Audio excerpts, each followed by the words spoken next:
Welcome to my YouTube channel Shyamali tutorial.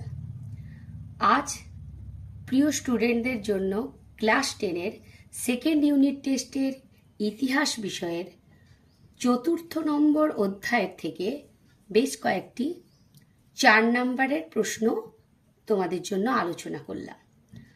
তোমরা screenshot নিয়ে উত্তরগুলো খাতায় লিখে নিতে পারো। আশা করি তোমাদের ভালো লাগবে। যদি ভালো লাগে প্লিজ লাইক ও কমেন্টস করো এবং চ্যানেলে নতুন হলে চ্যানেলটি সাবস্ক্রাইব করে বেল আইকনটি প্রেস করে দিও। চলো শুরু করা যাক। প্রথম প্রশ্ন 4 নম্বরের একটি টিকা, ভারত সভা। ভূমিকাতে দিয়েছি 1876 খ্রিস্টাব্দের 26শে জুলাই কলকাতার অ্যালবার্ট হলে সুরেন্দ্রনাথ বন্দ্যোপাধ্যায়, আনন্দমোহন বসু প্রমুখের উদ্যোগে স্থাপিত হয় ভারত সভা বা ইন্ডিয়ান অ্যাসোসিয়েশন। পরের পয়েন্ট, ভারত সভার উদ্দেশ্য। এই সভার উদ্দেশ্যগুলি ছিল: 1 নম্বরে জনমত গঠন, 2 ভারতের সকল জাতীয় সম্প্রদায়ের মধ্যে ঐক্য স্থাপন, 3 হিন্দু মুসলিম ঐক্য স্থাপন, 4 জনগণকে ব্রিটিশ বিরোধী গণ আন্দোলনে সামিল করা। পরের পয়েন্ট, শাখাসমূহ: লখনৌ, মিরাট, লাহোর, সিন্ধু, কানপুর, এলাহাবাদ প্রভৃতি স্থানে ভারত সভার শাখা স্থাপিত হয়। পরের পয়েন্ট, ভারত সভার নেতৃত্বে সংগঠিত আন্দোলন। এই সভার নেতৃত্বে বেশ কতকগুলি আন্দোলন গড়ে ওঠে।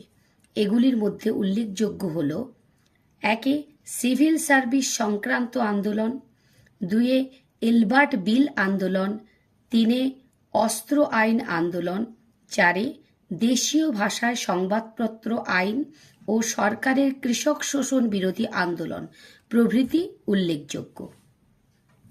এরপর উপসংহার: দেশের জনগণকে বৃহত্তর রাজনৈতিক কর্মকাণ্ডে সামিল করার উদ্দেশ্যে ভারত সভা উল্লেখযোগ্য পদক্ষেপ গ্রহণ করে।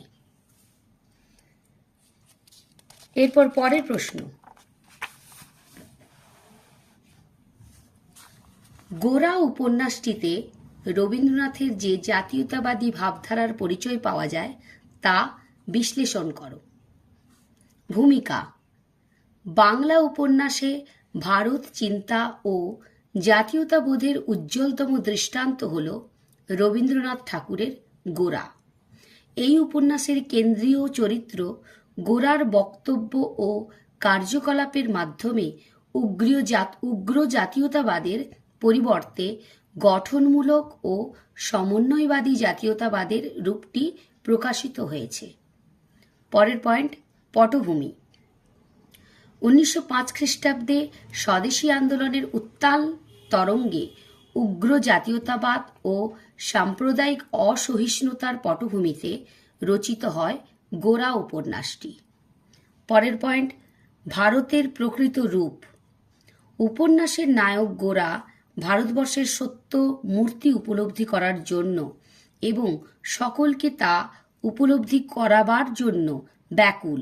সে উপলব্ধি করে শহরের শিক্ষিত সম্প্রদায়ের চেয়ে পল্লীগ্রামের সামাজিক বন্ধন অনেক বেশি শক্ত হলেও এই সমাজ প্রয়োজনে মানুষকে সাহায্য করে না, বরং পল্লীগ্রামের আচার বিচার মানুষের মধ্যে বিভাজন সৃষ্টি করে।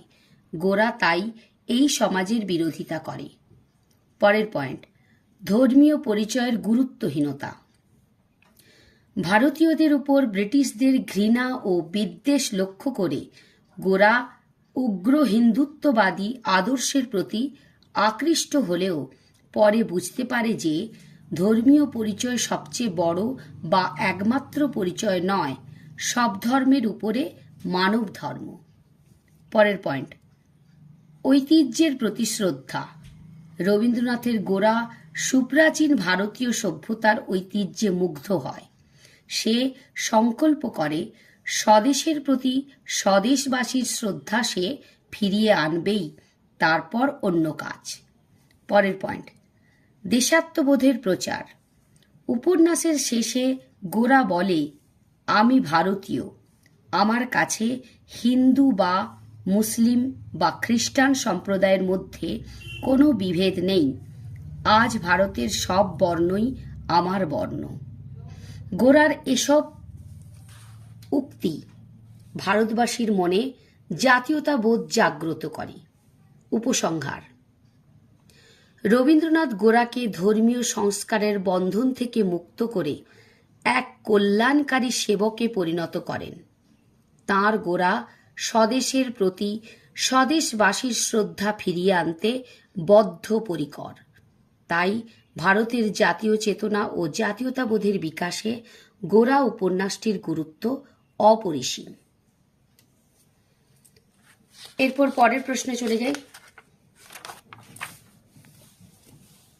পরের প্রশ্ন: আনন্দমঠ উপন্যাসটি কিভাবে জাতীয়তাবাদী চেতনার বিকাশে সাহায্য করেছিল?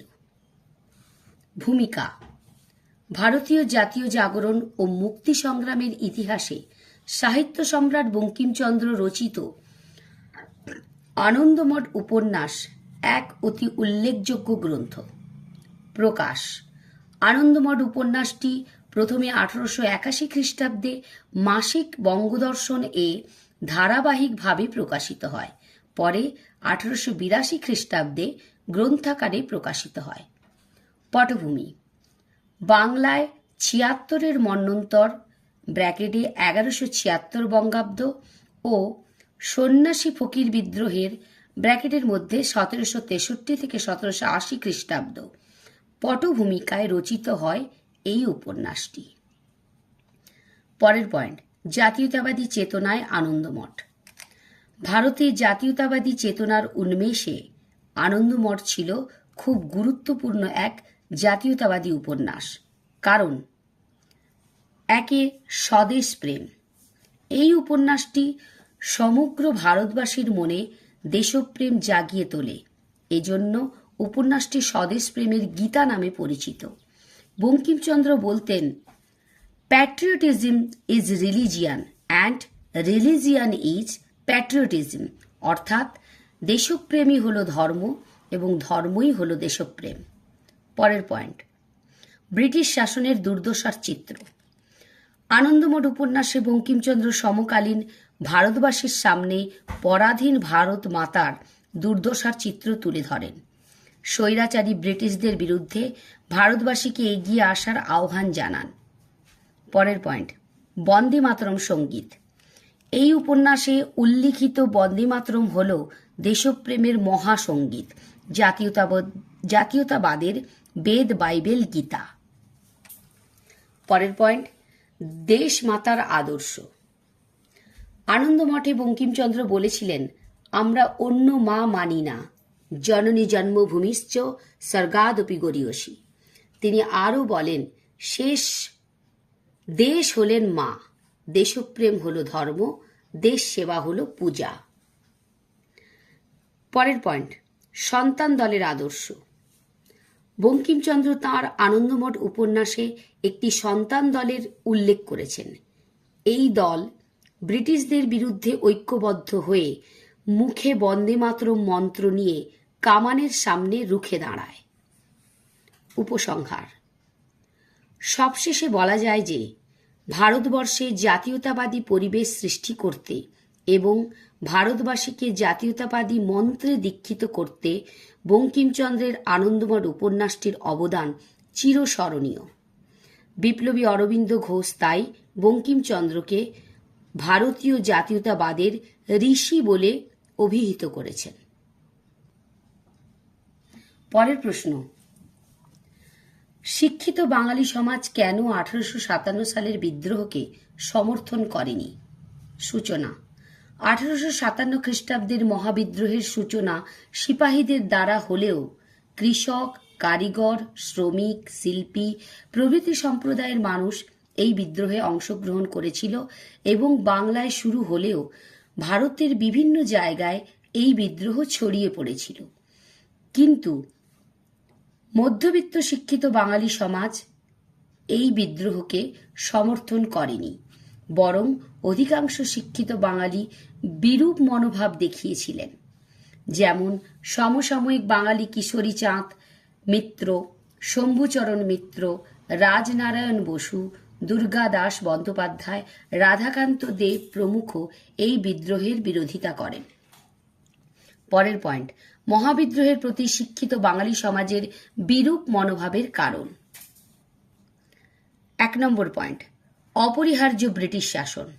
ব্রিটিশ শাসনে সুবিধাপ্রাপ্ত পাশ্চাত্য শিক্ষিত মধ্যবিত্ত বাঙালি সমাজ ভারতের পক্ষে ব্রিটিশ শাসনকে কল্যাণকর বলে মনে করত, তাই তাঁরা ব্রিটিশ শাসনের অবসান চাননি। 2 নম্বর পয়েন্ট, মধ্যযুগীয় শাসন পুনঃপ্রতিষ্ঠার ভয়। শিক্ষিত সমাজের মানুষের ধারণা ছিল বিদ্রোহীরা জয়লাভ করলে মধ্যযুগীয় বর্বরতা প্রতিষ্ঠিত হবে, তাই তারা বিদ্রোহকে সমর্থন করেনি। 3 নম্বর পয়েন্ট, আধুনিকতা অবসানের ভয়। শিক্ষিত মধ্যবিত্ত সম্প্রদায়ের মানুষ ছিল আধুনিক শিক্ষা ও সংস্কারের সমর্থক। তারা মনে করত সিপাহী বিদ্রোহীরা সাফল্য পেলে আধুনিকতার অবসান ঘটবে, তাই তারা বিদ্রোহকে সমর্থন করেনি। 4 নম্বর পয়েন্ট, বিদ্রোহীদের সাফল্যে অবিশ্বাস। বিদ্রোহের মাধ্যমে ইংরেজদের বিতাড়নের পর কেউ ভারতে জাতীয় রাষ্ট্র ও সুশাসন প্রতিষ্ঠা করতে সক্ষম হবে কিনা এই বিষয়ে শিক্ষিত বাঙালি সমাজ সন্দিহান ছিল, তাই তারা বিদ্রোহকে সমর্থন করেনি। উপসংহার, বাঙালি মধ্যবিত্ত শ্রেণী বিদ্রোহ দমনে সরকারকে সমর্থন ও সাহায্য করলেও বিদ্রোহের শেষ পর্বে ব্রিটিশ সরকারের কঠোর দমন নীতি তাদের মোহ ভঙ্গ করে। তারা অনুভব করে যে ব্রিটিশ শাসন কখনো ভারতবাসীর জন্য কল্যাণকর হতে পারে না। এখানেই ভিডিওটি শেষ করব। এরপরে আরও কিছু প্রশ্ন নিয়ে সেকেন্ড পার্টে তোমাদের সঙ্গে দেখা হবে। এই যে প্রশ্নগুলো আমি 4টে প্রশ্ন দিয়েছি, যদিও এগুলো 4 নম্বরের প্রশ্ন, কিন্তু কখনো কখনো দেখা যায় যে এগুলো 8 নম্বরেরও আসে, তাই একটুখানি বড় করে দিয়েছি যাতে তোমরা 4 নম্বর কিংবা 8 নম্বর যেভাবেই আসুক প্রশ্নটার উত্তর তোমরা যথাযথভাবে লিখতে পারো। 4 নম্বরের জন্য চাইলে একটুখানি পয়েন্ট কমিয়ে দিতে পারো, অথবা পয়েন্টের ভেতরের লেখাগুলো খানিকটা কমিয়ে নিতে পারো। যদি ভিডিওটি ভালো লাগে তাহলে আবারও বলছি, লাইক ও কমেন্টস করো, এবং চ্যানেলে নতুন হলে প্লিজ চ্যানেলটি সাবস্ক্রাইব করে বেল আইকনটি প্রেস করে দিও। আজকের মতো টাটা, দেখা হচ্ছে পরের ভিডিওতে।